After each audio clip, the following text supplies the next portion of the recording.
At first glance, New York City looks like the center of the world. Skyscrapers slicing the sky, lights that never seem to sleep, millions of people moving with purpose. But here's the surprising truth most people never talk about. New York is not one city. It's hundreds of worlds stacked on top of each other, breathing through the same streets. And once you step inside it, it doesn't just show you who it is. It shows you who you are. This story begins long before glass towers and subway tunnels. Long before Broadway lights and Wall Street numbers. Before New York was New York, it was land shaped by ice, rivers, and time. Thousands of years ago, glaciers carved the island of Manhattan, leaving behind rocky ground and natural harbors.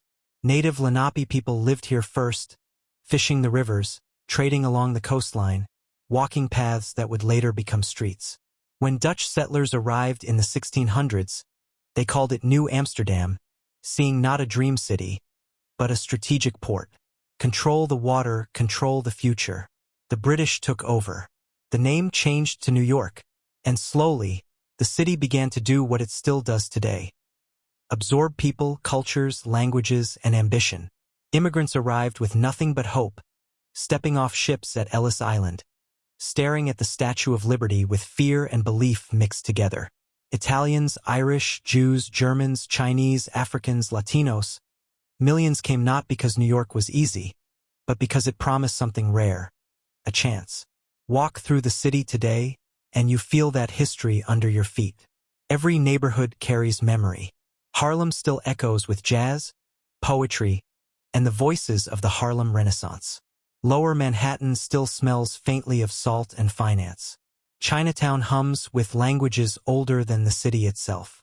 Brooklyn feels like a city arguing with itself. Part tradition, part reinvention. The Bronx carries grit, resilience, and the birthplace of hip-hop. Queens quietly holds the world, with more languages spoken there than almost anywhere on earth. And that's the thing about New York's people. They don't blend into one identity. They coexist, sometimes peacefully, sometimes tensely, always honestly. New Yorkers are often described as rude, but that's a myth born from speed. They walk fast, they talk direct, they don't pretend. But if you fall on a subway platform, someone will pull you up. If you're lost, someone will point the way without slowing down. Kindness here doesn't wear a smile, it wears action. Culture in New York is not preserved behind glass. It's alive on sidewalks. Music spills out of subway tunnels. Street artists paint walls that might be gone tomorrow. Fashion changes block by block. Broadway tells stories under bright lights, while underground theaters tell stories that might change your life. Museums here don't just display art, they argue with history. From the Met to MoMA, from tiny galleries to massive cultural institutions, creativity is constant, restless, demanding attention. Language is another rhythm of the city. English dominates, but it's not alone. Spanish flows through entire neighborhoods. Mandarin, Cantonese, Bengali, Russian, Arabic, French, Korean, you hear them daily, sometimes in the same sentence. Religion follows the same pattern. Churches, synagogues, mosques, temples, and gurdwaras sit within blocks of each other. Faith here is personal, diverse, and deeply woven into community life. New York doesn't ask you to abandon who you are. It asks if you're ready to stand beside others who won't. Nature might seem like an afterthought in a city of concrete. But look closer. Central Park is not just a park. It's a carefully designed escape, a green heartbeat in the middle of chaos. In autumn, the trees burn red and gold. In winter, snow turns the city quiet for a moment. Along the Hudson River, sunsets stretch wide, reminding you that water still shapes this place. Beaches exist too, Coney Island, Rockaway, where the city exhales and remembers it's human. The climate of New York is dramatic, just like its personality. Summers are intense. Heat rises from the pavement. The air feels electric. Winters can be brutal, with icy winds cutting through streets like knives. Spring feels like rebirth, fragile and hopeful. Fall is cinematic perfection, cool air, golden light, a sense that anything could happen. The seasons don't just pass here. They change the mood of the city. Life in New York moves fast, but daily routines anchor it. Morning coffee lines snake out of corner shops. The subway carries millions underground. Artists, bankers, students, immigrants, dreamers, all sharing the same metal cars. Workdays are long. Side hustles are normal. Sleep is negotiable. Rent is expensive. Space is limited. But ambition feels unlimited. People here chase careers in finance, tech, fashion, film, media, art, law, medicine, sometimes all at once. And yes, the cost of living is high. Painfully high. Tiny apartments can cost more than houses elsewhere. Groceries are expensive. Time itself feels expensive. But New York doesn't sell comfort, it sells opportunity. If you succeed here, the world listens. That's why global companies build headquarters here. Why Wall Street still shapes global markets. Why startups test themselves against the city's pressure. Why media narratives often begin here before traveling everywhere else. Education plays a major role in that gravity. New York is home to world-renowned universities, Columbia, NYU, the City University of New York, institutions that attract students from across the globe. Libraries feel sacred here. Knowledge is currency. People debate ideas in cafes, on trains, in classrooms, online. Learning doesn't stop at graduation, it becomes survival. New York's global contributions are impossible to count. It helped shape modern finance, global media, advertising, fashion, and entertainment. Jazz evolved here. Hip-hop was born here. Television news found its voice here. Skyscraper engineering reached new heights here. Even the idea of the modern global city owes much to New York's example. Loud, flawed, influential. Food alone could tell the entire story of the city. A single day can include a bagel with lox in the morning, halal street food for lunch, pizza by the slice at midnight. Michelin-starred restaurants share streets with dollar-slice shops. Immigrant recipes evolve into new cuisines. Eating in New York isn't about luxury. It's about access to the world on a plate. Sports bring another layer of identity. The Yankees, the Mets, the Knicks, the Nets. Teams that represent pride, heartbreak, history. Games feel like rituals. Wins feel personal. Losses hurt deeply. Even if you don't follow sports, you feel the energy on game nights. Tourism draws millions every year, and for good reason. Times Square overwhelms the senses. The skyline humbles you.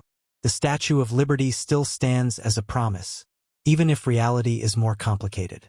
But the real New York isn't just landmarks. It's late-night conversations. The small moments. It's standing on a bridge at dawn, watching the city wake up. And here's the contradiction that keeps people coming back. New York will exhaust you. It will challenge you. It will reject you sometimes. But it will also grow you faster than almost anywhere else. It doesn't care where you came from. It cares what you're willing to do next.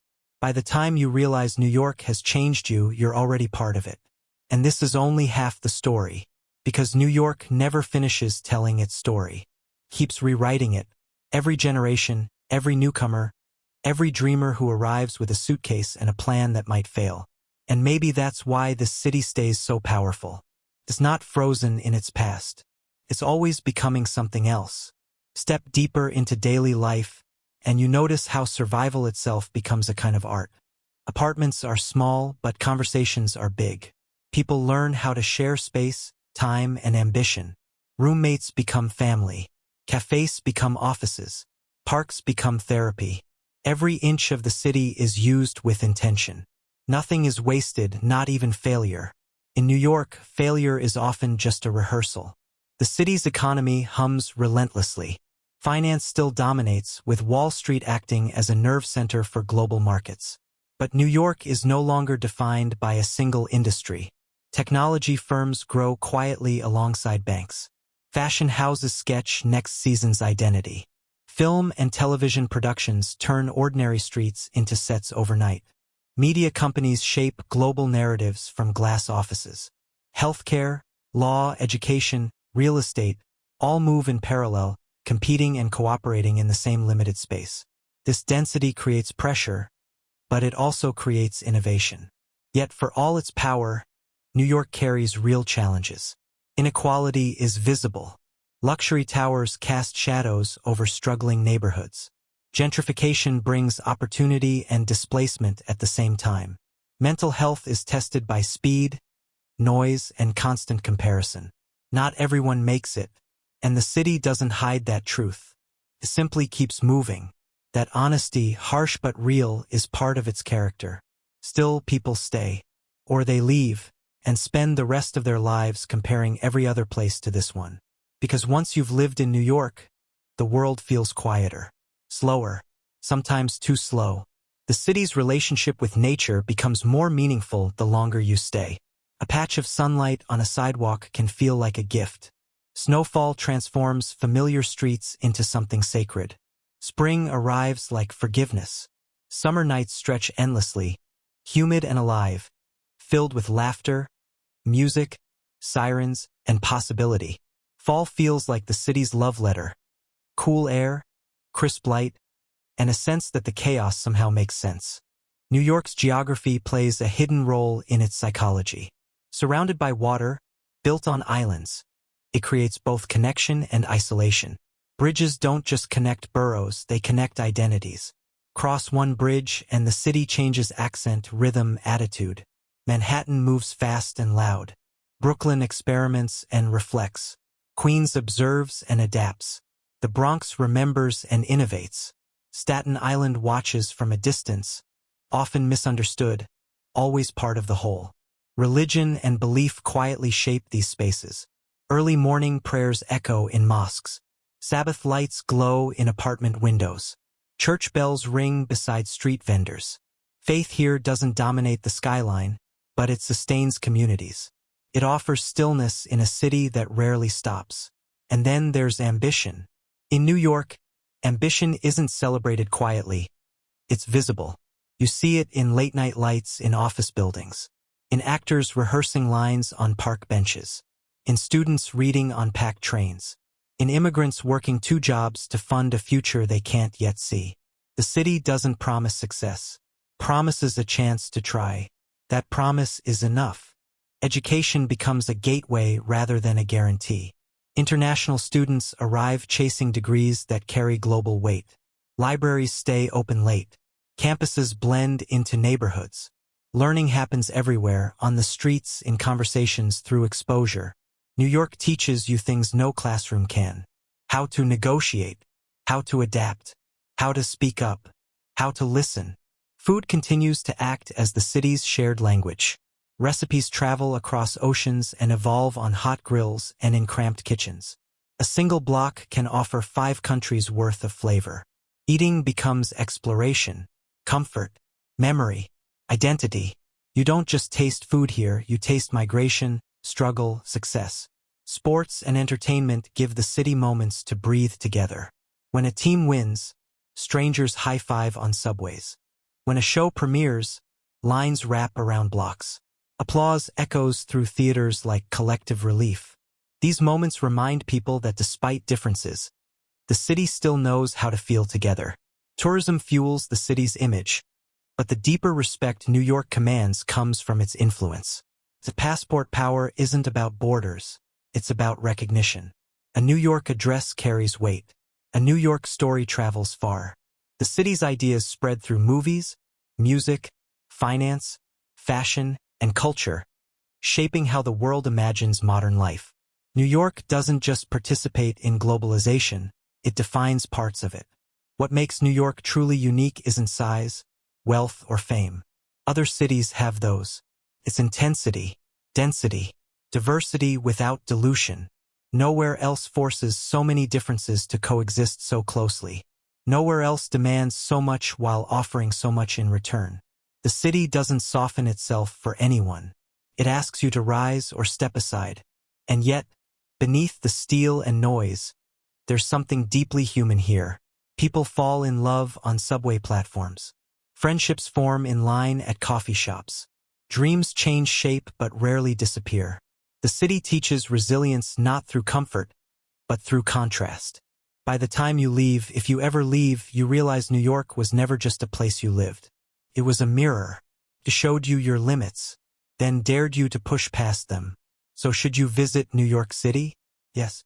Not for the photos, not for the landmarks alone, but to feel its energy press against your chest. To hear 100 languages in a single day. To walk streets built by generations of hope and struggle. To understand why so many people come here with nothing and leave with stories that last a lifetime. New York won't promise you happiness, but it will offer you something rarer: perspective. And sometimes that's exactly what changes a life. If you want more immersive, cinematic documentaries that take you inside the world's most powerful places, like the video and subscribe to the channel.